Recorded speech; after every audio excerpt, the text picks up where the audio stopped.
A paz do Senhor a todos, boa noite. Como é que vai pegar sem o microfone? Beleza. O microfone todo precisa. Paz do Senhor a todos, boa noite, que Deus abençoe vocês.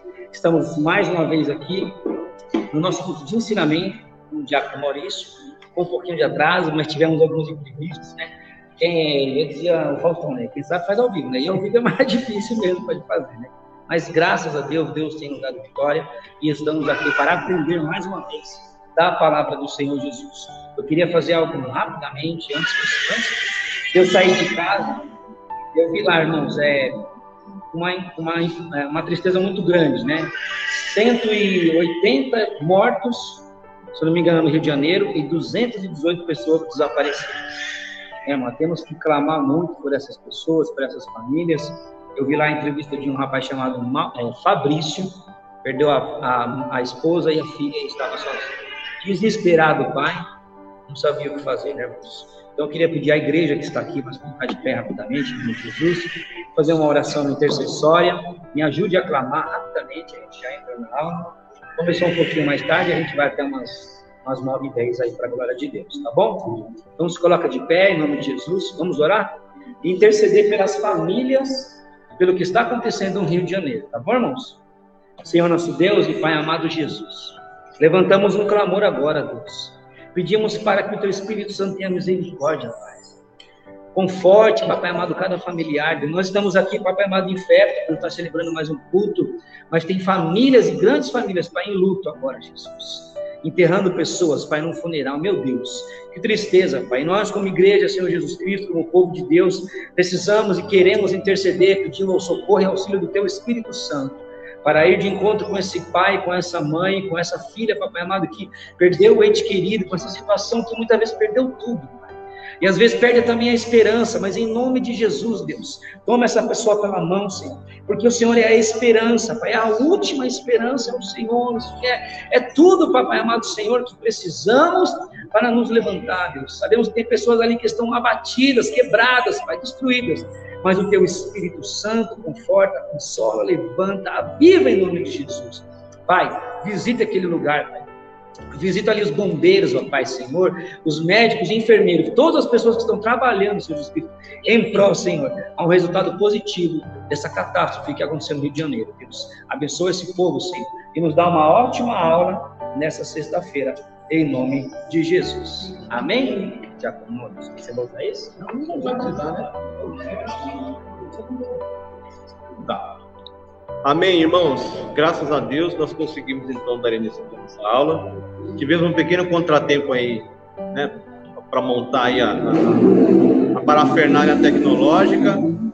Queremos pedir desculpas, né, irmãos? Porque a pontualidade é algo que traz credibilidade a qualquer coisa que a gente venha fazer, né? A gente precisa ser pontual.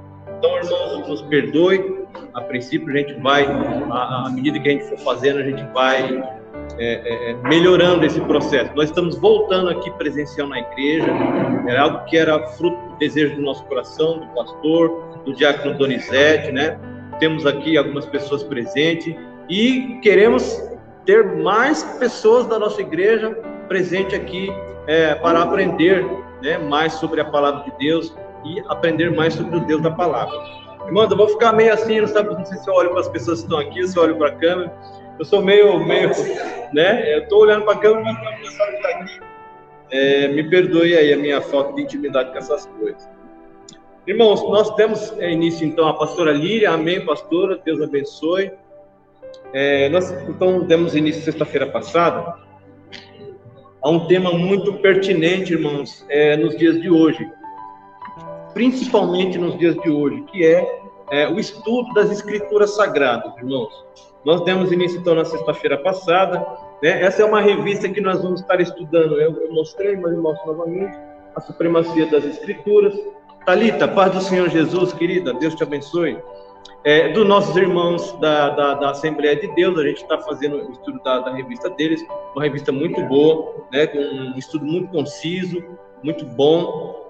Então, nós demos início, na sexta-feira passada, E eu comecei com uma pergunta, né? Só recapitulando o que nós falamos na sexta-feira passada: por que devemos estudar a Bíblia? Né? Por quê? Porque os valores cristãos, eles estão sendo hoje bombardeados por um ataque, né, desse sistema, desse mundo que jaz no maligno, né? Esse ataque cultural, né? O ataque que a família vem sofrendo, sobre o casamento, sobre a criação e educação dos filhos, né? Estão querendo incutir na cabeça das crianças que elas podem ser o que elas quiserem, né? Em termos de uso da palavra de Deus para benefício próprio, benefício só, assim, pega essa parte ruim, está tudo certo, e vai que eu esqueço. Ou seja, a palavra é totalmente a favor daquilo que eu quero construir, mas não é contra mim, não recebo a palavra. É o que a gente costuma falar, né, pastor? É aquele texto fora do contexto que o pastor Covinel fala, né? Que gera pretexto, né? Então a gente não pode querer... a gente precisa estudar a Bíblia para justamente, irmão, a gente não querer ficar construindo uma doutrina em cima de um versículo, porque a Bíblia ela tem todo um contexto, né? A gente não pode tirar um versículo do seu contexto. Então a Bíblia ela é um todo, a gente não pode querer desmembrar a Bíblia uma parte exato, né? Que nem hoje nós temos Bíblia até para os homossexuais. Eles fizeram uma versão da Bíblia lá que eles tiraram da Bíblia tudo aquilo que não condiz com a prática deles, né? Então, por isso a importância da gente estar estudando a Bíblia, né? Porque os marcos, os padrões que Deus estabeleceu através da sua palavra, eles estão sendo atacados, ferrenhamente atacados. Porque o que nós estamos vivendo hoje em dia é justamente o relativismo, né? Não existe mais uma verdade absoluta. Não, eu penso de um jeito. Não, eu penso do outro. Então, cada um pensa de uma maneira, então não existe uma verdade absoluta. E a Bíblia, ela é essa verdade absoluta. Ela é o ponto final em toda e qualquer dúvida, em toda e qualquer situação. A Bíblia, ela é o ponto final da discussão. Eu gosto muito de uma passagem de Paulo, lá no livro de Gálatas, né, capítulo 4. A primeira frase do versículo 30. Paulo diz assim: mas que diz as Escrituras? Então, qualquer assunto que a gente esteja conversando, né, seja no meio secular, vamos dizer assim, secular, seja no trabalho, seja na escola, então cada um vai ter uma opinião, né? Mas nós, os cristãos, temos que sempre ter a nossa opinião embasada nas Escrituras. Então, Paulo fala lá: mas que diz as Escrituras? O que fala as Escrituras sobre o namoro? O que fala as Escrituras sobre o relacionamento entre um patrão e um empregado? Então, a Bíblia tem todos esses princípios a nos ensinar, né? Então, é como se fosse a Constituição do Brasil. O Brasil, ele é um país, né, e ele tem como lei a sua Constituição, que é a sua lei suprema. O Brasil tem que rege, né, todo o nosso país, é a Constituição.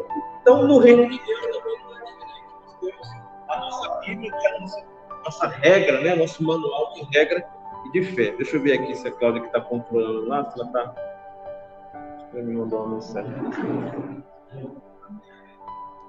Quem quiser, ela está falando aqui que quem quiser fazer alguma pergunta, aí, pastor, acho que vai ter que utilizar o microfone, porque ela falou que não saiu aqui, né? Então, recapitulando aqui, nós falamos então na sexta-feira passada sobre a origem da Bíblia e a revelação divina. Então, nós sabemos que a origem da Bíblia, ela tem a sua origem em Deus. Embora a gente vai ver que a Bíblia foi escrita por homens, mas homens santos inspirados por Deus, né? Porque muitos tentam tirar a credibilidade da Bíblia porque foi escrita por homens, mas homens que estiveram sob a inspiração do Espírito Santo para escrever a Bíblia, né? Como Pedro fala lá em 2 Pedro 20, né? Toda a profecia, ela não vem do homem, ela não é de individual interpretação. Então, a Bíblia, ela tem a sua origem no próprio Deus, né? Nós falamos sobre isso lá na sexta-feira passada, a origem da Bíblia.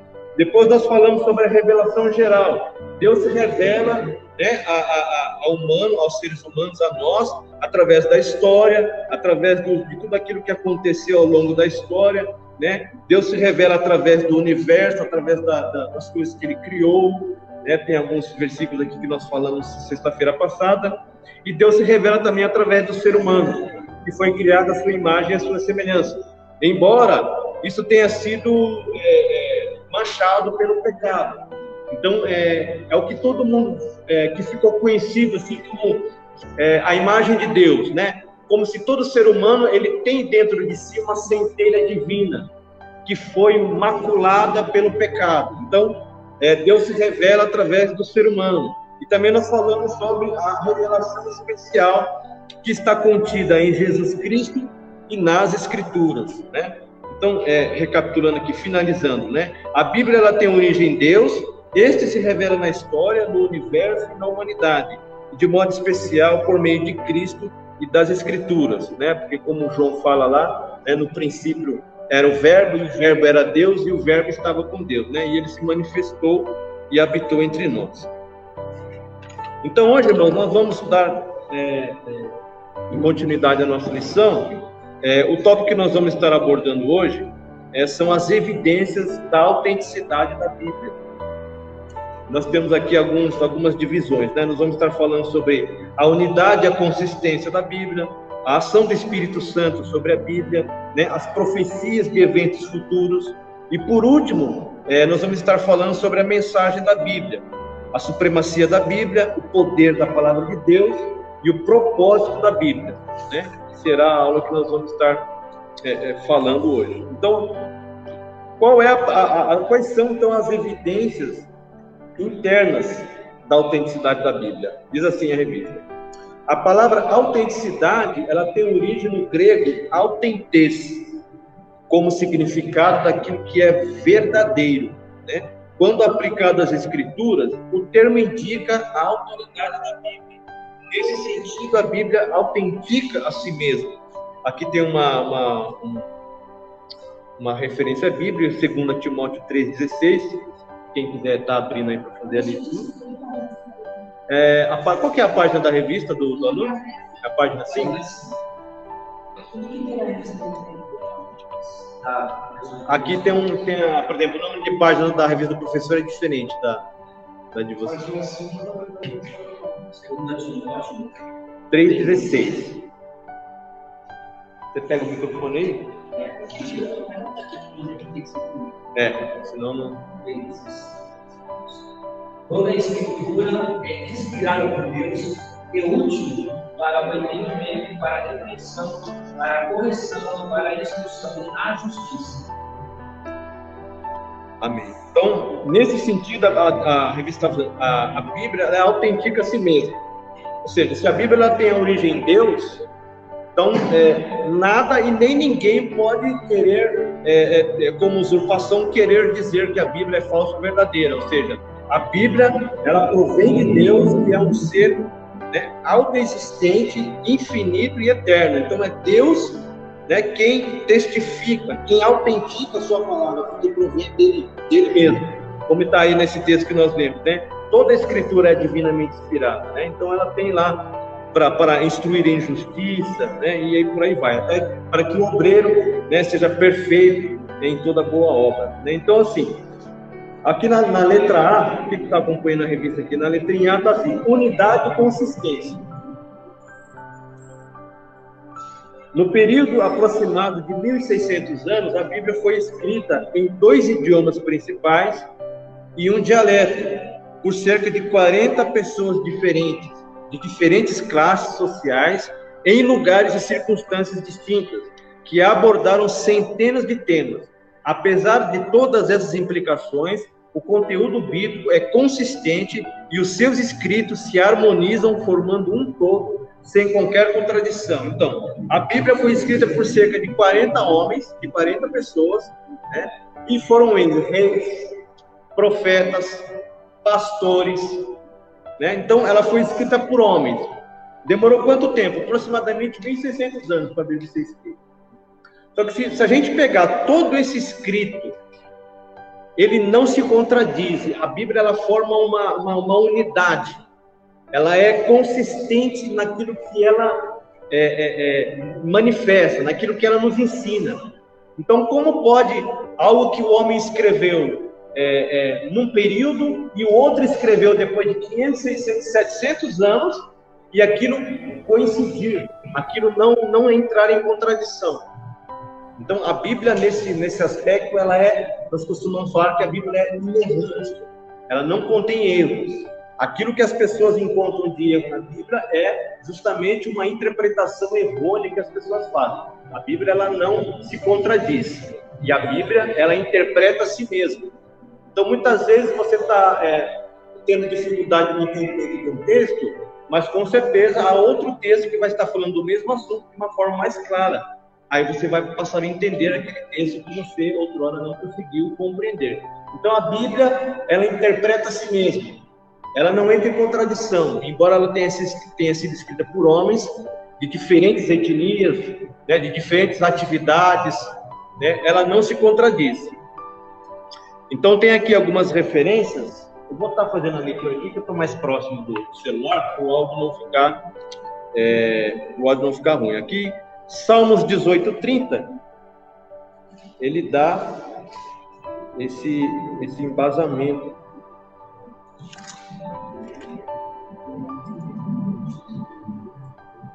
Salmo 18:30, que diz assim: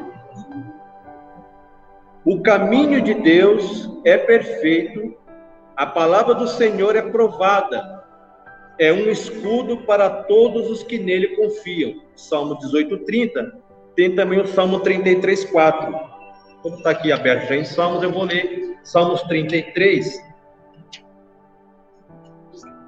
versículo 4. 33:4 diz assim: porque a palavra do Senhor é reta, e todas as suas obras são fiéis.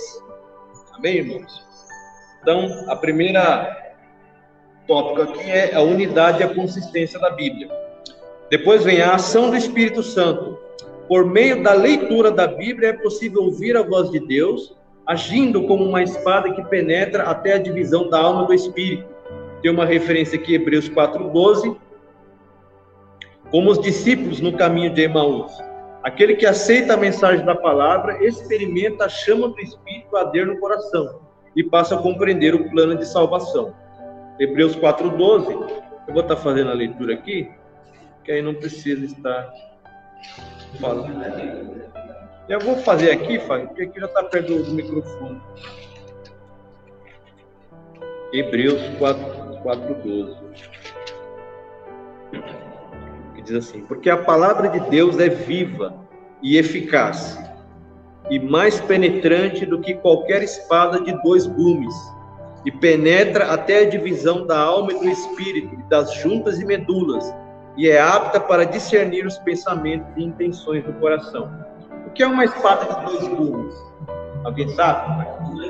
Exatamente, é uma espada que ela tem o corte tanto de um lado quanto do outro.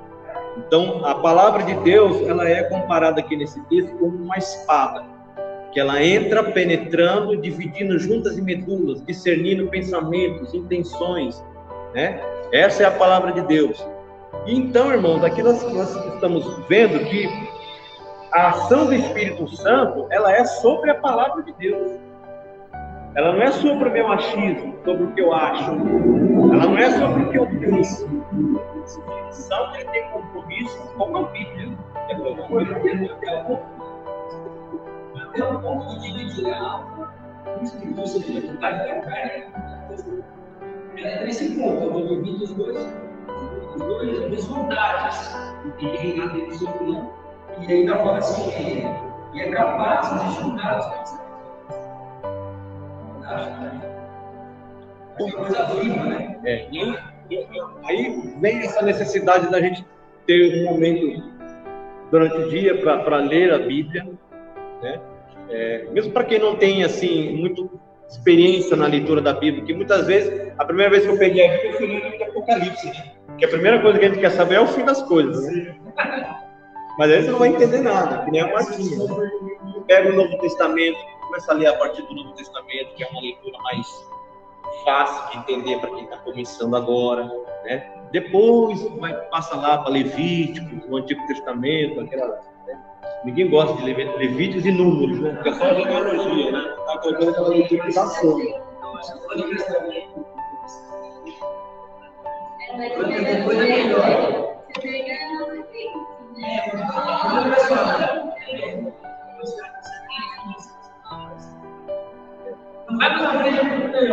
anos recalcitrando, ele vivia tantos anos, e depois Jesus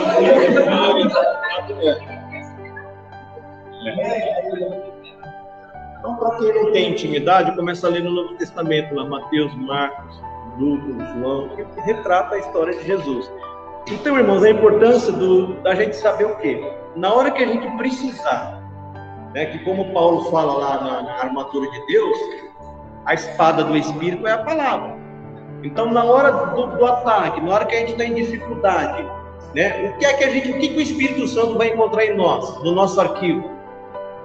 Vai encontrar achismo ou vai encontrar uma palavra de Deus para a gente se estripar? Porque como que a gente vai estar vendo aqui como que Jesus venceu Satanás, né? Jesus não falou não, Satanás, eu acho que não. Ele Jesus fala, está escrito. E nem o diabo mentiu, porque ele estava citando a palavra. Só que ele estava citando a palavra uma aplicação errada. Então muitas vezes você fala, mas ele estava citando a palavra, mas por isso que a gente vê a importância da interpretação. Porque uma má interpretação vai levar a uma aplicação errada. Então, Satanás estava lá, falou, Jesus, tira daqui de cima, não está escrito lá que os teus anjos darão ordem a teu respeito para te guardar? Então ele estava usando a Bíblia de uma maneira errada. Por isso a importância da gente ter a interpretação correta da Bíblia. Então, a ação do Espírito Santo, ela sempre vai ser sobre a palavra. Como eu disse no início aqui, você tem um ponto de vista, tem outro, mas qual que é o ponto final da questão? É aqui. É aqui que vai ter a verdade suprema e absoluta de tudo aquilo que a gente precisa saber, né? Qual a outra evidência da autenticidade da Bíblia? Profecias de eventos futuros. Tem algumas referências aqui. Quem pode estar lendo aí? Isaías 7,14 e Mateus 1,23. Aí lê Isaías 7,14 e Mateus 1,23. Deixa marcado aí. Eu não, porque eu estou falando aqui, mas se vocês podem falar, não vai precisar. Isaías 7,14 e Mateus 1,23 é uma coisa só.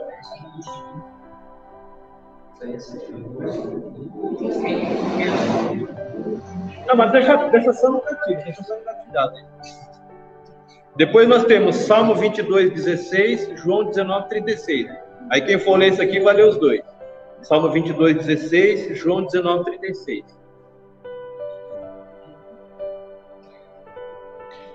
Bom, tá aí na revista, né? Depois Isaías 53,9, Mateus 27, 57 ao 60. Depois Salmo 16,10 e Mateus 28,6.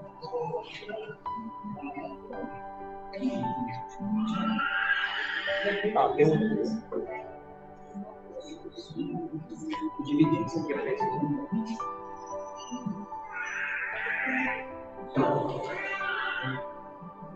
Vai, fala com a Cláudia.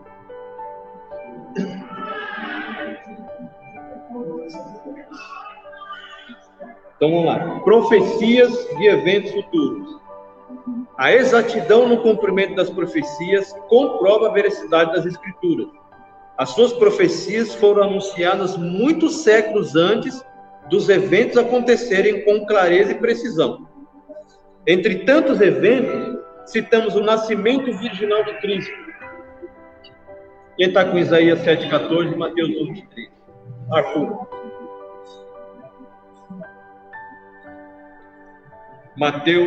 Isaías 7,14 e Mateus 1,23.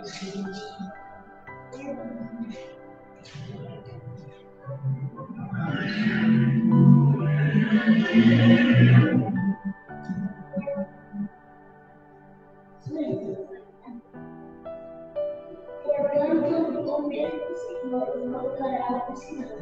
Eis que virgem concederá, declarará a luz um filho, e será o seu nome. Amém. Mateus 1,23, quem está? Eis que a virgem considerada a luz do filho, e chamará o seu nome Emanuel, que traduzido é Deus conosco. Então nós temos aqui a profecia né, que Isaías profetizou a respeito do nascimento de Cristo, em Isaías 7,14, e nós temos o cumprimento dessa profecia lá em Mateus 1,23. Qual mais nós temos aqui? A sua morte na cruz.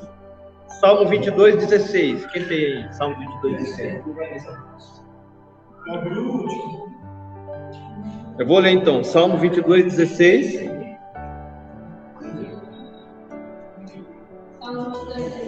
Isso. Cadê o microfone?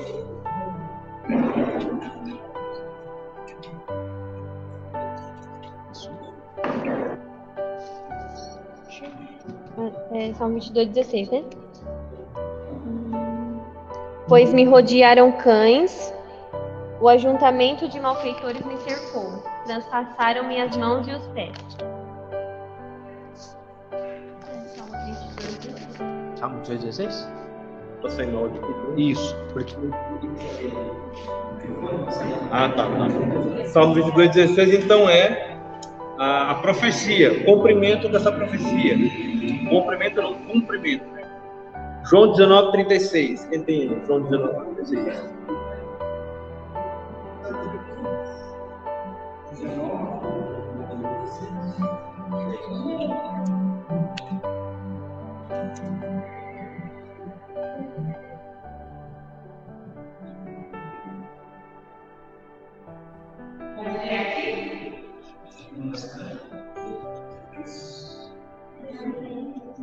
Essas coisas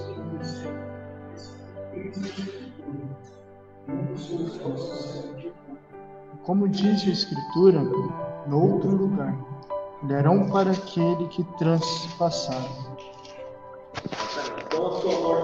Salmo 22,16 e o cumprimento dessa profecia, João 19,36. Depois, o local da sepultura. Eu vou abrir aqui em Isaías 53,9. Isaías, que foi o profeta que mais profetizou, né, a respeito de Jesus.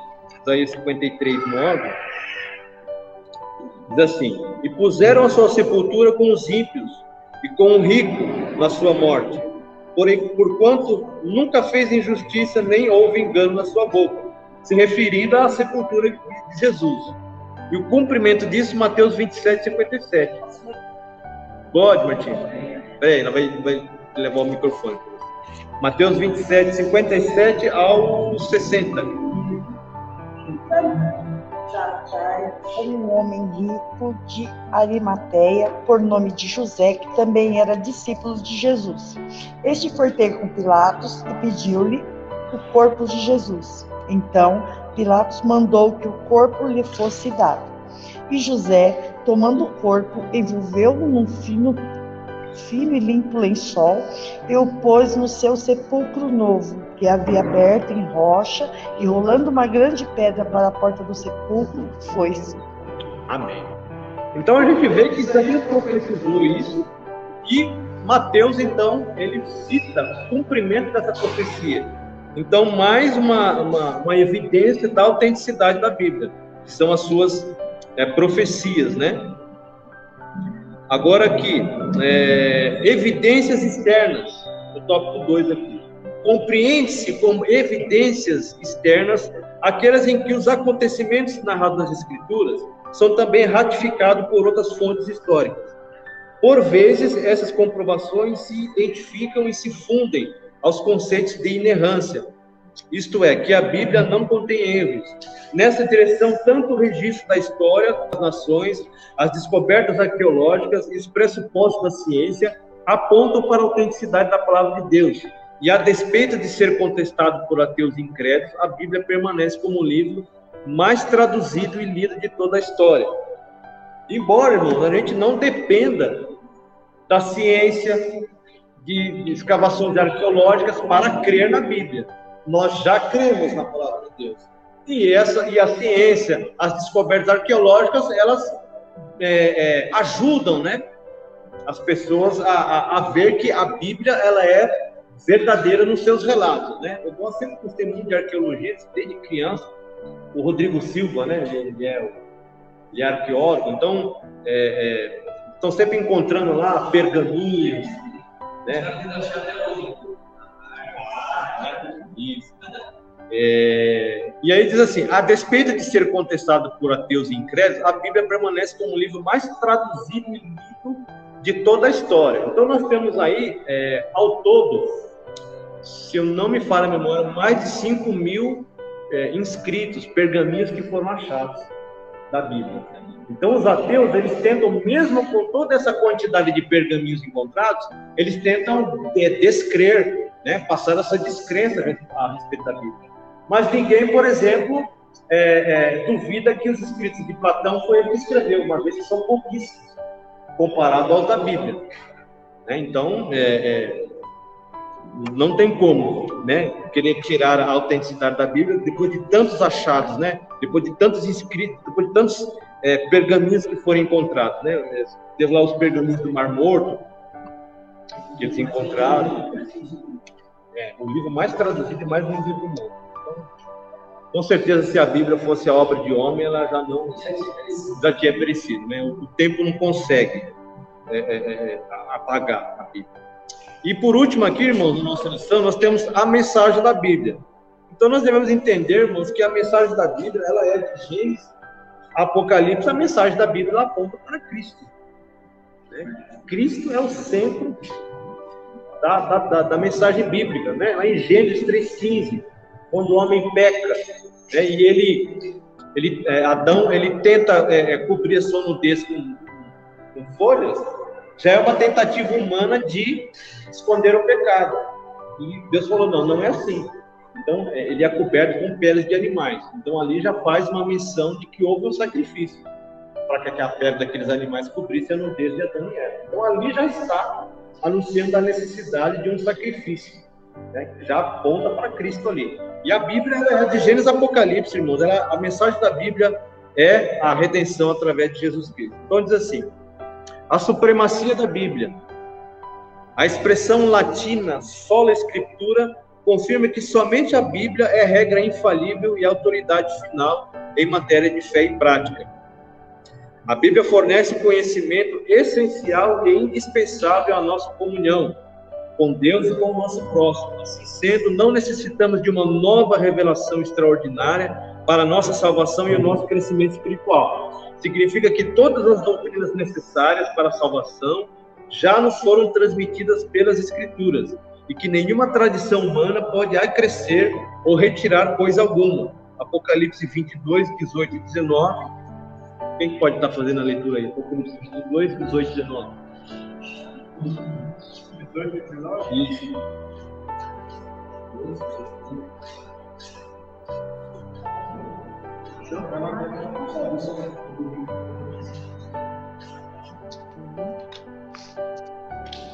Porque eu testifico a todo aquele que ouvir as palavras da profecia deste livro, que se alguém acrescentar a estas coisas, fará vir sobre ele as pragas que estão escritas neste livro. E se alguém tirar quaisquer das palavras do livro desta profecia, Deus tirará a sua parte do livro da vida, e da cidade santa e das coisas que estão escritas neste livro. Então, nenhuma tradição humana, ela pode substituir, irmãos, as verdades contidas na Bíblia, né? Nós temos aí, por exemplo, a tradição católica, onde os padres não podem se casar. É bíblico isso? Sendo que a família foi instituída pelo próprio Deus. Então, são tradições que o homem cria, mas que não tem nenhuma... As tradições... Para levar a palavra do que Sim. a família. A parte quando o Paulo Não consegue. É um caso.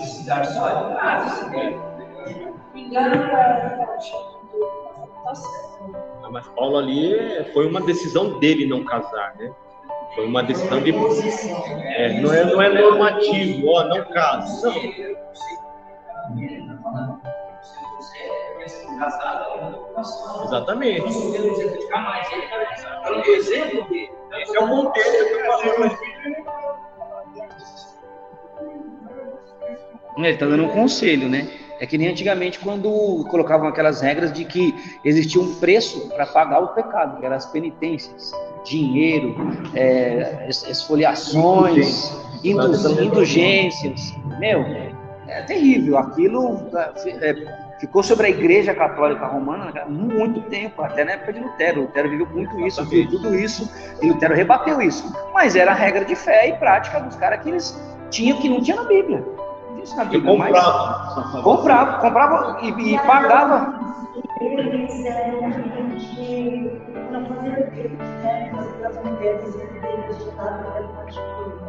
Eles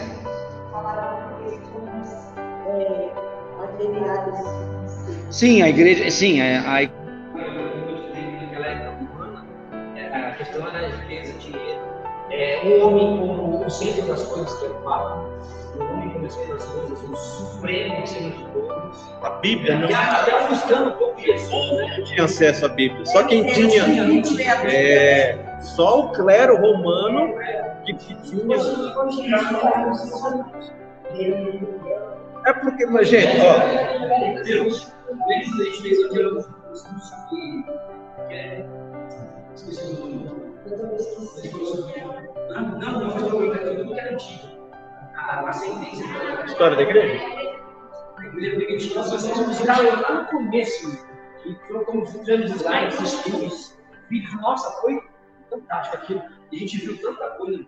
Sabe que tudo isso advém de uma interpretação errada daquele diálogo entre Pedro e Jesus.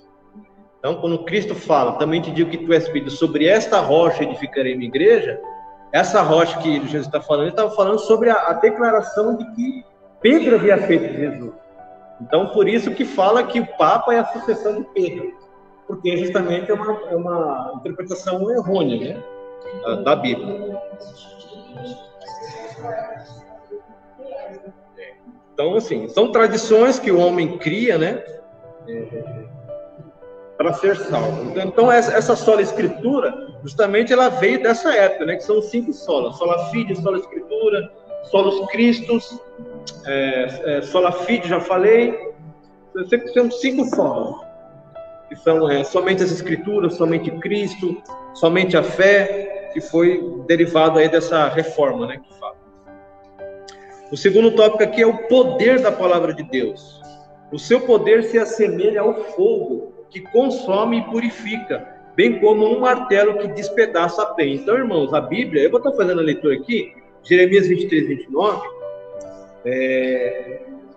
a palavra do Senhor, ela é comparada a um martelo, a um fogo, ao fogo e ao martelo. Irmãos, o fogo, ele é um instrumento de purificação, e o fogo, ele é um instrumento de juízo de Deus. E o martelo que esmiuça a penha. A penha é a rocha mais dura que tem. Eu faço a leitura aqui, né? Diz assim: não é a minha palavra como fogo, diz o Senhor, e como um martelo que esmiuça a penha? Eu vou estar lendo aqui, irmão, só para a gente se inteirar daqui do que o Jeremias está falando. Versículo 30 ao 32. Portanto, eis que sou contra os profetas, diz o Senhor, que furtam as minhas palavras, cada um ao seu companheiro. Eis que eu sou contra os profetas, diz o Senhor, que usam de sua língua e dizem, ele disse. Eis que sou contra os que profetizam sonhos mentirosos, diz o Senhor, e os contam, e fazem errar o meu povo com as suas mentiras e com as suas leviandades, pois eu não os enviei, nem lhes dei ordem, e não trouxeram proveito nenhum a este povo, diz o Senhor. Deus aqui, né? Então, a Bíblia aqui, ela é comparada ao fogo e a esse martelo que esmiuça a penha. As qualidades de fogo e martelo indicam que nada pode impedir o cumprimento da palavra de Deus. Nós temos aqui, vou fazer a leitura de Isaías 55:11. A palavra de Deus, ela pode falhar? Será, irmãos, que a palavra de Deus pode falhar? Eu faço aqui, Isaías 55:11, diz assim: assim será a palavra que sair da minha boca, ela não voltará para mim vazia, antes fará o que me apraz e prosperará naquilo para que a enviei. Então, irmãos, a palavra do Senhor, ela não volta para ele vazia. ele prospera, ela vai prosperar, né, naquilo que Deus a enviou, naquilo que Deus ordenou. Então ela vai fazer aquilo que Deus ordenou. Diz assim: o seu poder também é capaz de derrubar fortalezas espirituais que fazem oposição ao conhecimento divino. Aqui nós temos 2 Coríntios 10, 4-5. A palavra de Deus tem poder tal qual uma espada para penetrar no mais íntimo do ser humano e julgar os pensamentos e intenções do coração. Nós já lemos aqui, Hebreus 4:12. Quando tentado no deserto, o próprio Cristo derrotou Satanás usando o poder da palavra. Ele venceu as sugestões do diabo ao fazer citações das Escrituras.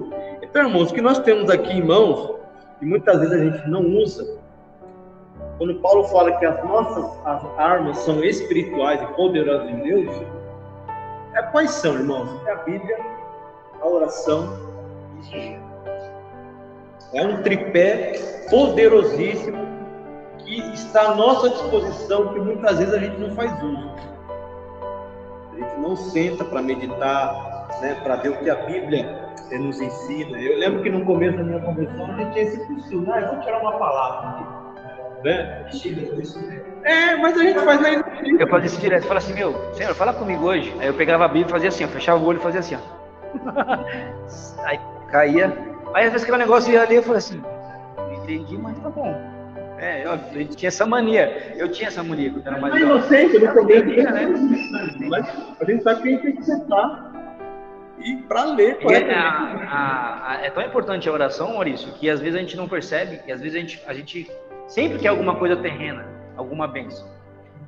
Sei lá, alguma coisa que a gente deseja alcançar, independente das espirituais. E a gente não entende, às vezes, muito que as nossas bênçãos materiais primeiro precisam nascer espiritualmente. Porque quando você deseja tanto algo e você é cristão, a primeira coisa que você faz é você pedir para Deus. Pedir para Ele na frente. Você deseja tanto algo, você deseja um filho, você fala assim: eu quero ter um filho, quero casar, eu quero ter uma casa, eu quero ter um carro. Primeiro tem que fazer com que seu desejo, essa sua bênção, nasça espiritualmente, que o céu conheça isso, para que isso se transforme numa bênção aqui. E é muito importante essa questão de oração. Ela faz realmente esses tripés, faz realmente essa ligação profunda com aquilo que a gente precisa, né? Aquilo que a gente busca. Uma vez eu não lembro agora do endereço, me perdoe, às vezes eu lembro dos textos, mas de endereço. Está lá em Samuel, que fala que nenhuma das palavras de Samuel caiu por terra. Eu fiquei me pensando assim: puxa, mas Deus não tem compromisso com a palavra do homem. Mas está escrito que tudo aquilo que Samuel falava, Deus cumpria. Eu fiquei pensando, por que será, né? Porque, irmãos, a gente precisa ter um alinhamento. A nossa oração, ela precisa estar alinhada com aquilo que é a vontade de Deus. Porque muitas vezes a gente está orando algo muito comum. Ai, Senhor, eu quero casar. Ai, eu quero casar com fulano de tal. O fulano de tal vai casar. Então, é uma oração que está alinhada com a vontade de Deus, hein? Também essa questão da bênção, né? Eu acho que foi até o dono que pregou. Gente, quando a gente tem que tomar muito cuidado, precisa haver um equilíbrio entre bênção e vida espiritual. A gente não pode querer espiritualizar tudo, como também não pode só querer ficar no materialismo. Na parábola das bodas do convidado, o que foi que tirou as palavras, aquelas pessoas do reino? Bênçãos. Eu comprei uma fazenda, eu preciso ir lá. Gente, é bênção. Não é que algum irmão aqui fala: eu comprei uma fazendinha, uma chacrinha, eu tenho que ir lá. Aí eu fico pensando, pai, eu não pego. Gente, eu tenho as minhas sonhos. Eu tenho lá minha vontade de ter a minha chacrinha. Aí eu fico pensando: poxa, mas será que se eu tivesse, eu estaria ativo na igreja? Será que eu estaria servindo? Será que eu estaria hoje aqui, sexta-feira? A Rosinha está só assim, ó. Você lembra daquela pregação? Então tem bênção que acaba sendo perigoso. O outro disse que comprou uma junta de bois. Eu preciso lá testar minha junta. O outro falou: não, eu acabei de casar. Então a gente percebe que tudo aquilo que tirou aquelas pessoas do reino foram aquilo que a gente chama de bênção. Então a gente tem que tomar cuidado, porque muitas vezes Deus dá o Isaac, mas ele pede. E quando Deus pede Isaac, ele não quer o Isaac, ele quer Abraão. A Rosa quer falar lá. só por causa das bênçãos, e não por ser um abençoador. E eles recebem aquilo que está em fora da igreja. Então, quer dizer, hoje em dia, na nossa vida atual, acontece isso. As pessoas vêm atrás das bênçãos e não do abençoador. Eu lembro daquela pregação que eu trouxe, lembra? Eu falei assim, se ligue 50% com as bênçãos. Deixe 100% da sua conexão para Jesus. Porque senão as suas bênçãos vai tomar o primeiro lugar da sua vida, que é de Jesus. E não pode. Você não pode jamais querer exaltar mais as bênçãos do que quem te deu, se você pediu em Deus e Ele realizou na tua vida. Tem que se ligar 50%, elas vão perecer. Mas quando tudo isso acabar, se um dia você perder tudo, a presença dele, se você continuar firme, vai permanecer na tua vida. Então, por isso que ela tem que ser 100%, e aquilo que é benefício, que é bênção de Deus, tem que ser 50%. Isso não me domina, não é meu rei. Naquela hora sobre orar, tirar a palavra para ver Deus falar comigo. Eu creio que isso ocorre, mas você também tem que estar dentro do Espírito. Entendi o que você está falando. Assim, você estava falando naquela hora sobre, eu vou ali orar, abrir a palavra para Deus falar comigo, né? Mas se você estiver em comunhão com Deus, fazer sua oração e pedir para que Deus interprete aquilo que você está precisando através da palavra, eu creio que isso é possível. Quando você abrir a palavra, orou lá, abriu a palavra, e aí saiu aquilo e você vai começar a meditar naquilo que Deus falou. E às vezes Ele está falando com você, está te dando a resposta através da palavra. E não só aleatoriamente, né? Isso não, mas eu creio que sim. O ideal seria uma leitura. De alguma maneira, de falar com Deus. Tem uma resposta de alguma maneira. Sim. Você vai orar e você vai buscar pela resposta.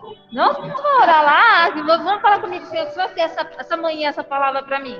Mas você vai atrás de uma resposta com Deus. Porque a Bíblia, para mim, isso aqui é um manual de vida. Então, se eu quero saber uma resposta de Deus para minha vida, eu vou buscar na Bíblia. Não é uma questão aleatória, mas a Bíblia é uma resposta. Para mim, ela é uma bússola. A gente pode até estar fazendo, no termo da revista, um estudo sobre interpretação. Porque a própria Bíblia, quando ela cita alguém, ela fala, examine, medite na minha palavra. Então, nunca é uma simples leitura. Eu fiz muito isso que você está falando nisso. Entendeu?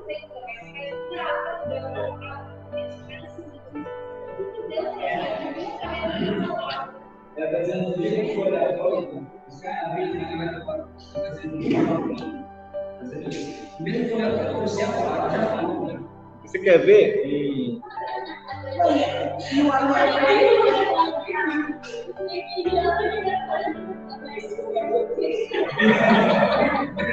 Não, na pessoa você pegar, abrir assim e falar, melhor fora não tivesse nascido.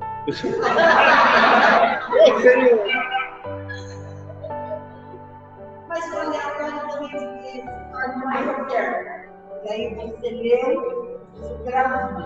Aí o Espírito Santo, aí lá na frente, uma outra situação, você está passando uma situação, o Espírito Santo te faz lembrar que você leu aquilo, e aquilo é uma resposta. Pode não ser para o seu imediato na hora que você lê, mas com certeza vai te servir. É o que nós vemos aqui. A ação do Espírito Santo sobre a palavra de Deus. Então, você faz uma leitura, passa. E aí você...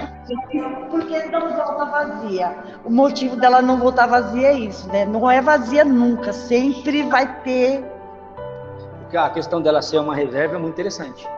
Ela ser uma reserva. Às vezes ela não falou na hora ali, foi muito clara, porque você buscou aleatório, mas com certeza, só por ser a palavra de Deus, vai falar em outro momento, vai falar em outra... Às vezes vai falar para alguém, né? Para alguma situação. E a questão da oração, uma pessoa que fez uma oração, e aquela oração estava tão alinhada com aquilo que era a vontade de Deus, que Deus deu para ele tanto aquilo que ele pediu, como que ele não pediu. Salomão.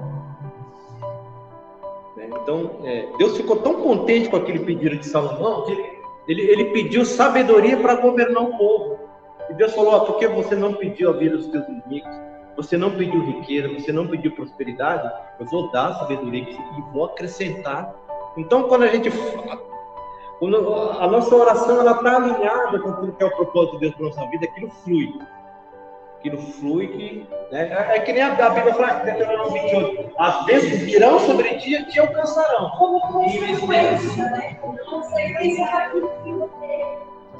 Não foi aquilo que estava buscando, nem interesse material, mas quando você busca as coisas do céu, consequentemente, as coisas boas da terra te acompanham. Até nessa pregação, quando eu falava sobre 100% com Jesus, 50% com as bênçãos, eu falava isso. Seja próspero mediante a sua oração. Que as bênçãos venham na sua vida através da ligação que você tem com Jesus Cristo. Não através dos seus desejos, simplesmente. Porque assim, se nós lemos aqui, a palavra é apta para julgar. É apta para julgar. Se você está pedindo algo do Senhor, Ele te conhece perfeitamente. E o Senhor já sabe que aquilo que você vai ganhar vai te tirar da presença, não é válido. Não é válido. O justo não vai mitigar o pão. Porque o justo ele não precisa mitigar o pão, porque ele vai buscar ali constantemente a Deus e Deus vai preparar para ele. Não precisa ficar pedindo a Deus. O alimento. Mas existe também a chuva ou escalar na montanha. Você não vai chegar ao topo sem antes ter chegado aos pés da montanha. E às vezes você vai pedir, Deus, me dá força. Deus não vai mudar a situação, Deus vai querer mudar você. Deus vai te dar a chance. Se você pedir paciência, Ele vai te dar paciência, ou Ele vai te dar uma situação para exatamente, a chuva no escalar da montanha. Você tem que saber olhar para cima. Por isso que vem as provas, as dificuldades, porque é um momento de provação para ver se você continua fiel a Deus em todos os momentos de dificuldade da sua vida. Que nem você falou, vem a chuva e escalar montanhas. Você sabe, escalar uma montanha é muito difícil, mas é um processo na sua vida. Aí, se Deus está no controle, se Ele está em todos os momentos com você fica firme nele, você pede ajuda quando é necessário, Ele vai responder. E também acho que cabe aí um versículo que eu li muito na minha vida, que é buscar primeiro o reino de Deus e a sua justiça, e as demais coisas serão acrescentadas, né? Que coisas também. Eu acho que Essas coisas, né? Comida, bebida, é a coisa do dia a dia. Era a necessidade que é a nossa necessidade hoje de ter uma casa, de ter um trabalho, de ter saúde, de ter uma fonte de renda. É o pão de cada dia. Por isso a necessidade da gente ir a Cristo todo dia. Porque a oração do Pai Nosso é: dai-nos hoje o pão nosso de cada dia. Não é dar-nos hoje o pão nosso da semana inteira. É que nem quando Deus estava sustentando o povo com maná no deserto. Qual que era a alternativa de Deus? Cada um pega o que se for comer no dia. Quem pegar a mais apodrecia. Por quê? Porque quando eu pego a mais, eu estou duvidando que Deus vai ser meu provedor amanhã. Então a gente tem a necessidade de ir a Cristo todo dia. Irmão, vamos só finalizar aqui. 21:1. O último tópico aqui da lição é o propósito da Bíblia. A gente não vai nem ler aqui as referências bíblicas, é uma questão de tempo. Não, mas quem estiver assistindo aí, quem está com a revista, depois estuda e lê essas passagens em casa. Que é o propósito da Bíblia, né? A Bíblia é a mensagem clara, objetiva, entendível, completa e amorosa de Deus, cujo alvo principal é, pela persuasão do Espírito Santo, levar-nos à redenção em Jesus Cristo. Nós temos aqui alguns versículos aqui. João 16:8, 1 João capítulo 1, do versículo 1 ao 4. Nela também se encontram revelados os códigos morais para a sociedade. Ratifica-se que a moral bíblica não se relativiza, pois seus valores são absolutos. Apocalipse 22:18-19, né? É aquele trecho que nós lemos aqui, que não devemos acrescentar e nem tirar nada da Bíblia. Nessa compreensão, a Bíblia é a revelação de Deus e de sua vontade à humanidade. Dessa forma, o compromisso inegociável da Igreja deve ser de fidelidade e propagação da mensagem bíblica para a salvação e libertação dos pecadores. 1 Timóteo 1,15. E por fim, irmão, vamos concluir aqui. As Escrituras são de origem divina. Então a Bíblia, ela tem a sua origem em Deus. Deus se deu a conhecer por meio da história, do universo, da humanidade, de Cristo e das Escrituras. A autenticidade da Bíblia é confirmada por evidências internas e externas. A palavra de Deus é a nossa autoridade final de fé e prática. E nós temos aqui uma nota do teólogo já falecido, né? teólogo Antônio Gilberto, que diz assim: o autor da Bíblia é Deus, seu real intérprete é o Espírito Santo e seu tema central é o Senhor Jesus Cristo. Irmãos, tem algumas perguntas aqui, eu gosto de receber a letra, tem as perguntinhas, né? Aí a gente pode estar fazendo a correção dessas perguntas aqui na próxima aula, que é assim: o que Pedro enfatiza a respeito dos Espíritos Sagrados? Irmãos, está tudo na lição aqui, essas perguntas, essas respostas. Tá? O que é a revelação geral? Caracteriza a revelação especial, ou seja, o que é a revelação especial? Cite as 3 evidências internas que autenticam as Escrituras. Como podemos ratificar que a Bíblia é a autoridade final? Então você, durante a semana aí, e a semana que vem nós vamos dar início à inspiração divina da Bíblia, vai ser a nossa próxima aula. Bem? Eu não sei se a Cláudia vai fazer ou vai passar os avisos aqui. Vê se ela me responder aí. Tá? Ela preparou uns avisos. Não, pergunta para ela aí. Ela vai passar os avisos. Só vai ver quem está acompanhando, né? Só que está na internet que vai acompanhar.